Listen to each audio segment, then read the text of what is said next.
They say dynamite comes in small packages, and in the case of the 1960 NASCAR Cup champion, that's exactly what you got. Rex White was the original star from Taylorsville, North Carolina, before Harry Gant. Stricken with polio at a young age, he learned to overcome it and fanned his love of cars up north in Washington, D.C., and saw his first auto race and decided that's what I want to do for a career.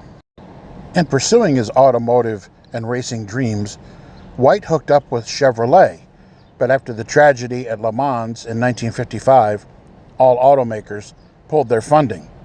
But then he met up with Louis Clements and then eventually James Hilton, and that threesome produced one of the most successful racing teams in history. Although White only won in 5 consecutive seasons and only ran for the title twice, his numbers were extremely impressive.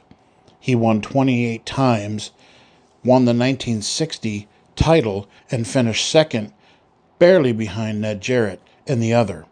As well, half of his finishes were in the top 5 and 70% were in the top 10.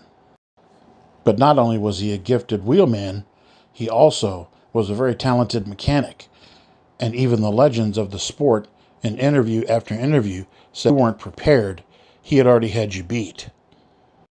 The short tracks is where Rex, Clements, and Hilton shined. He won 6 times at the now iconic Bowman Gray Stadium, 3 times at North Wilkesboro, and twice at the Martinsville Paperclip. But as the champ, who later would go on to write his autobiography Gold Thunder, would admit, his biggest win came in 1962 at the Atlanta International Raceway, his only superspeedway triumph. Sadly, with everything, it all comes down to funding in motorsports. Rex finally had to go get another job, as he explained it, and at first drove around a parts truck to races, and then formed his own trucking company. He was elected to the 1974 NMPA Hall of Fame and NASCAR's Hall of Fame in 2015 and stayed involved in the sport, where he met with fans, autograph sessions, and charitable functions. He died peacefully, surrounded by family and friends, after a long illness at the age of 95.